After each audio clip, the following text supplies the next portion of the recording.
प्रदेश विशेषमा आज हामीसँग हुनेछन् बक्यौता भुक्तानी नपाएर उखु किसान हैरान, ताला लगाइदिँदा समेत स्थानीय सरकारलाई टेर्दैनन् मिल सञ्चालक।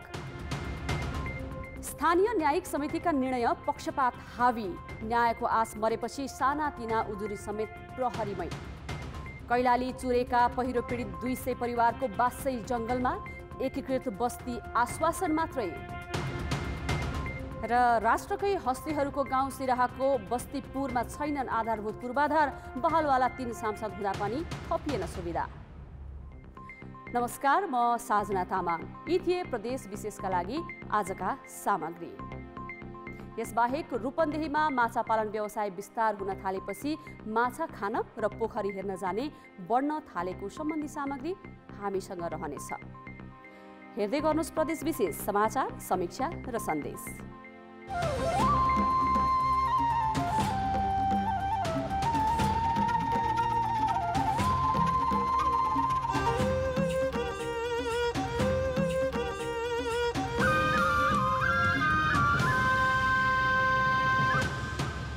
प्रदेश विशेष प्रेजेन्टेड बाई एशियन पेन्ट्स।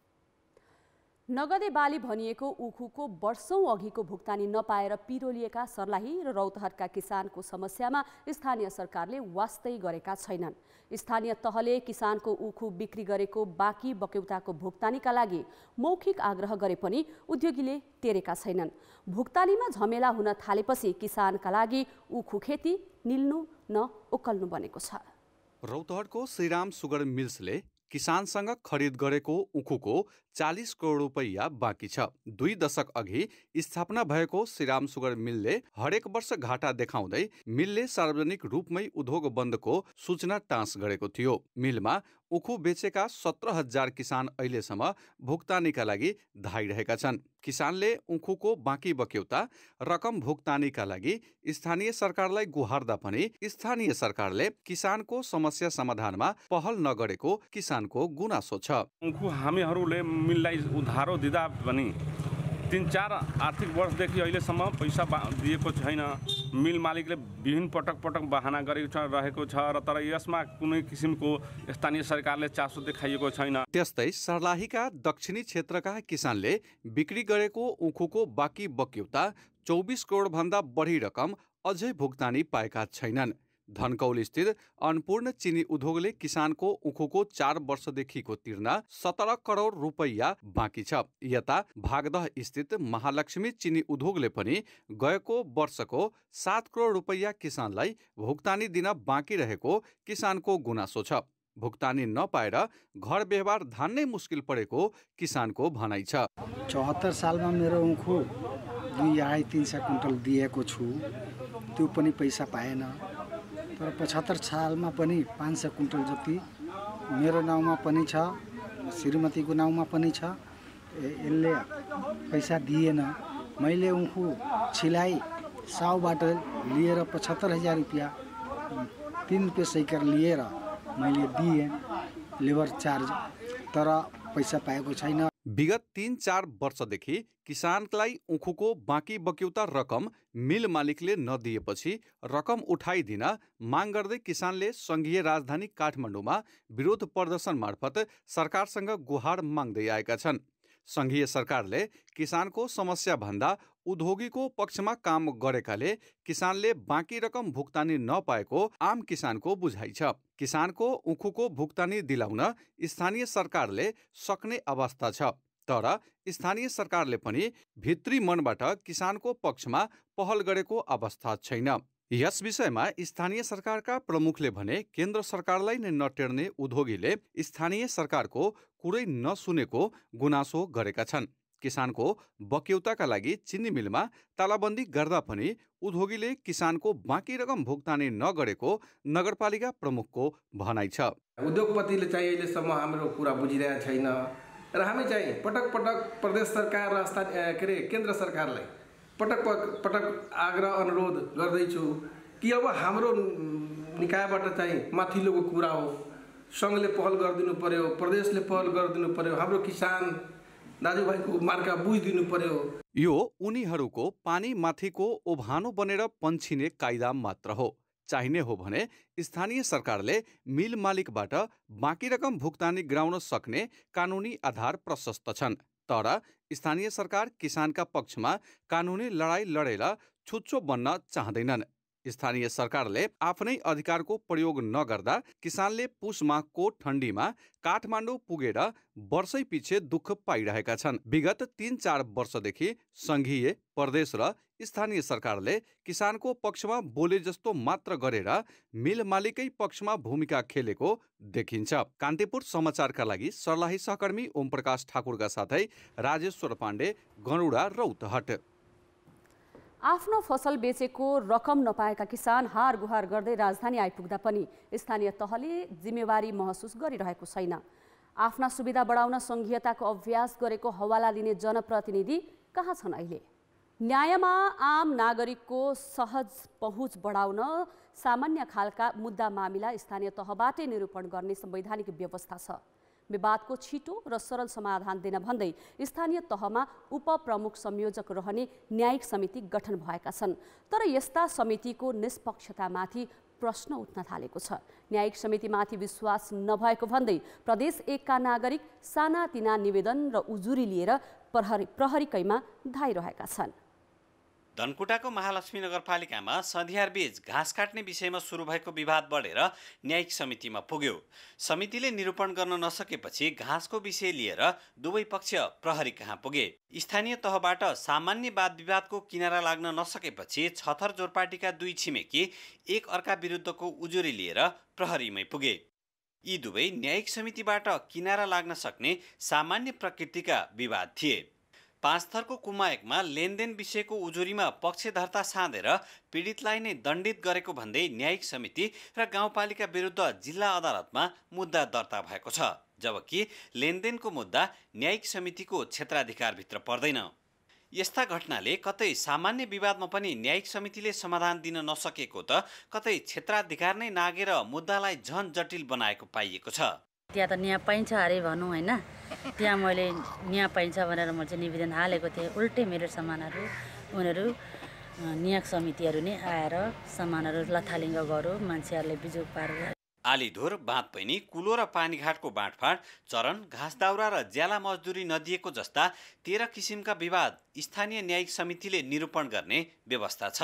तर यस्ता व्यवहारगत सामान्य खालका विवाद पनि न्यायिक समितिको साटो प्रहरीमै किन गइरहेका छन् त? बढी इगो राख्ने मान्छेले आफू बीच चाहिँ मिलेर बस्ने मनुष्य आए नभएको कारणले पनि पुलिसमा गएर अब वादी प्रतिवादी बनेरै चाहिँ त्यहाँ लगेर चाहिँ थुनेर उसलाई तह लगाएर मात्रै छाड्छु भन्ने कारणले पनि प्रहरीमा मुद्दा जान्छ बढी।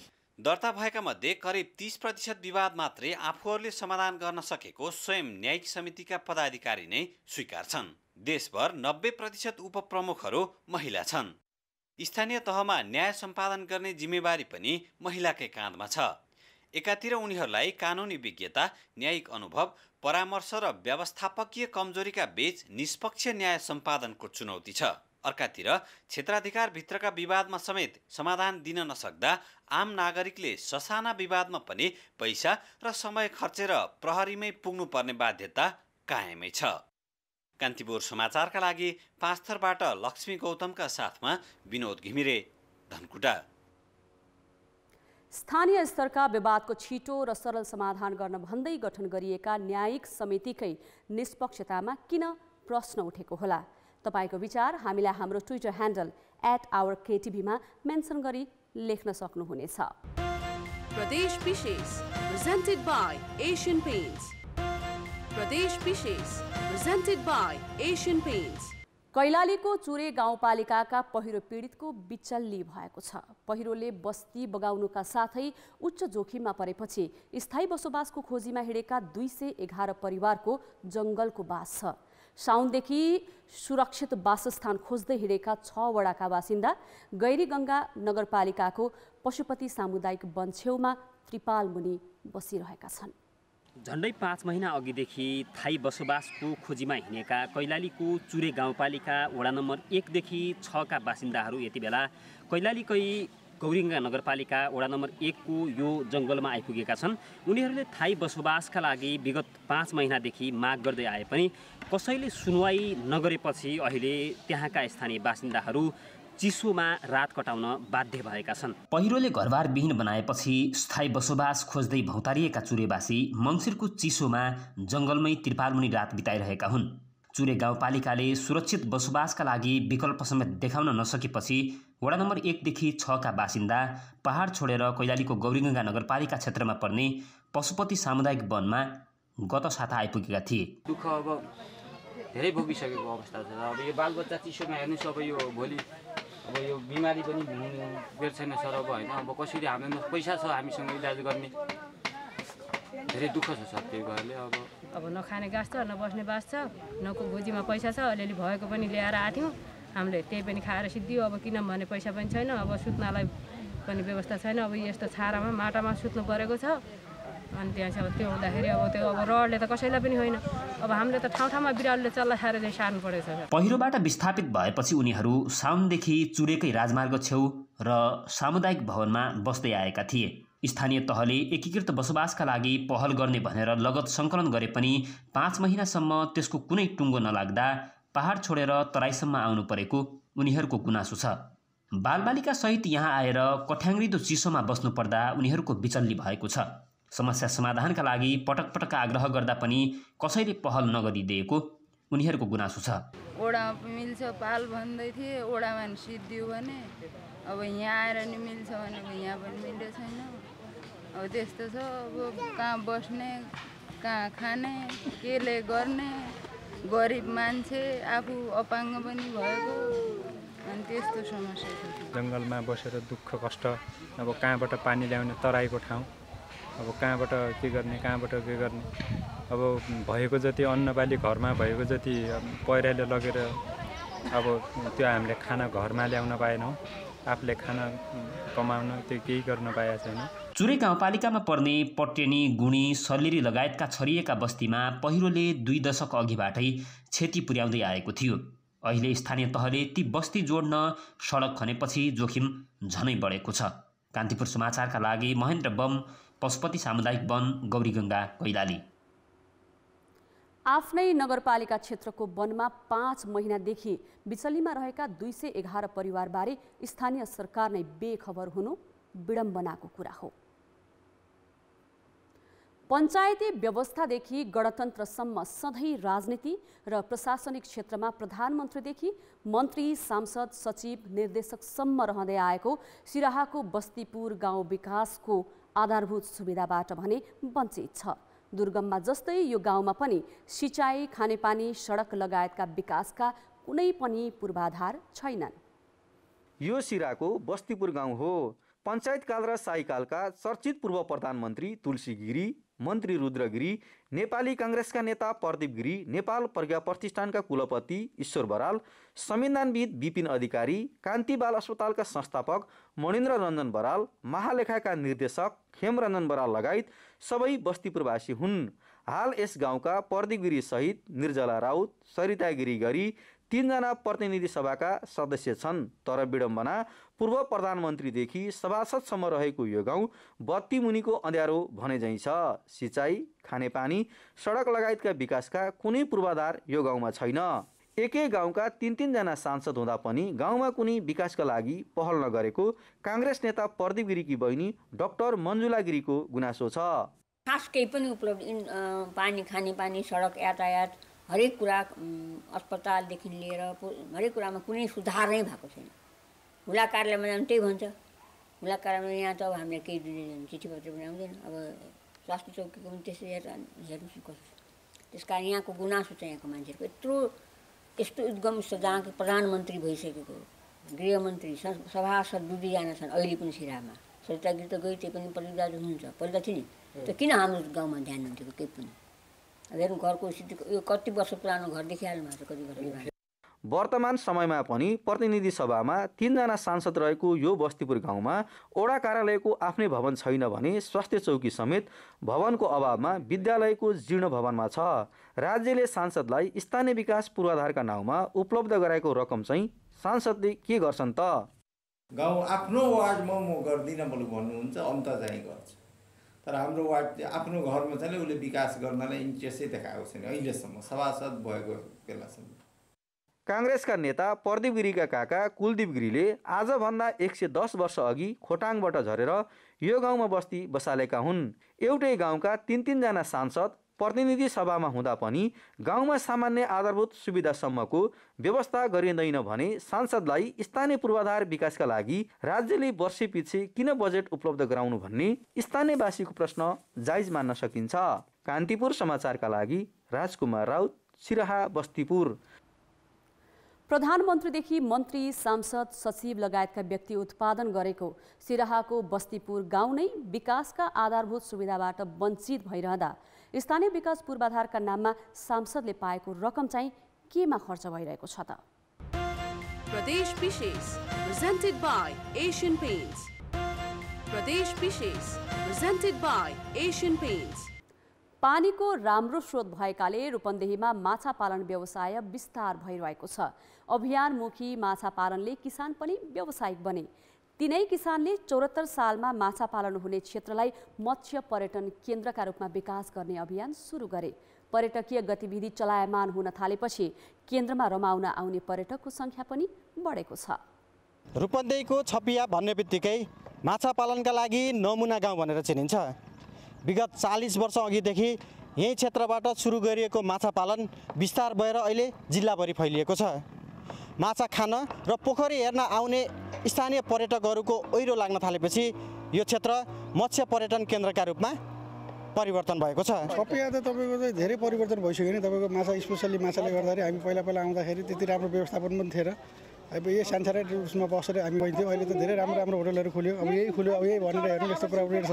त्यो राम्रो चलपल धेरै राम्रो छ। अहिले नजिकमा कुनै राम्रो ठाउँ पनि नभएको र आज यो नयाँ खुलेको भएर एउटा सर्ट डिस्टेन्समा यहाँ आएर हामीले यहाँ आएर चाहिँ आज यो माछाका परिकारहरू स्वाद लियौँ अनि यसो फोटोसोटो खिचाउने बोटिङ गर्ने क्रियाकलापमा हामीहरू व्यस्त भयौँ। पर्यटकलाई आकर्षित गर्न पोखरीभित्र रेस्टुरेन्ट र होटल सञ्चालन गरिएको छ। बल्छी खेल्ने, डुङ्गा सेयर, पानीमा साइकलिङ लगायतको व्यवस्था छ। Fish tikka, fish chilli, fish finger, fish ball जस्ता माछाका हरेक परिकारको स्वाद लिन पाइन्छ। पोखरीमै रमाउनको लागि पोखरीको बिचमा रुमहरू बनाएको छु, हजुरहरूले देख्न सक्नुहुन्छ। यो रुमहरू बोटबाट जानुपर्ने हुन्छ। रुमभित्रबाट नै फिसिङ गर्न पाउने व्यवस्था छ र मनोरम दृश्य अवलोकन गर्न पनि पाइन्छ र आफै फिसिङ गरेर आफै पकाएर खान्छु भनेर लाइभ बारबिक्यूको व्यवस्था पनि मैले गरेको छु। पर्यटन प्रवर्धनमा मत्स्य सुपर जोन कार्यक्रमले माछा पोखरी विस्तार, पोखरी मर्मत सम्हार, पोखरीमा सिल पोलिङ लगायतमा सहयोग गरेको छ। माछा पालक किसानले थालेको मत्स्य पर्यटन केन्द्र बनाउने अभियानलाई उच्च स्तरका व्यवसायीले समेत साथ दिएका छन्। अभियानपछि स्तरीय तारे सहितका 30 बढी होटल तथा रेस्टुरेन्ट सञ्चालनमा आएका छन्। पर्यटकीय अन्य गतिविधिहरू गतिशील नहुँदा बुटवल, भैरवा र लुम्बिनी क्षेत्रका होटलहरू प्राय सुनसान छन्। यस्तो अवस्थामा मत्स्य पर्यटन केन्द्रका रूपमा विकास भइरहेका गाउँका होटलमा भने आन्तरिक पर्यटकको बाक्लो उपस्थिति देख्न सकिन्छ। पर्यटकको आगमनले व्यवसाय पनि उत्साहित छन्। कान्तिपुर समाचारका लागि भुवन पाण्डे, छपिया, रूपन्देही। रूपन्देहीमा माछा पालन व्यवसाय विस्तार हुन थालेपछि माछा खान र पोखरी हेर्न जानेहरू बढ्न थालेका छन्। साथै माछा पालन हुने क्षेत्रलाई मत्स्य पर्यटन केन्द्रका रूपमा विकास गर्ने अभियान पनि सुरु भएको छ। प्रदेश विशेष आजका लागि यति नै। प्रदेश समाचारहरूको साथमा भोलि फेरि आउनेछौँ। कान्तिपुर टेलिभिजन हेर्दै गर्नुहोला। नमस्ते।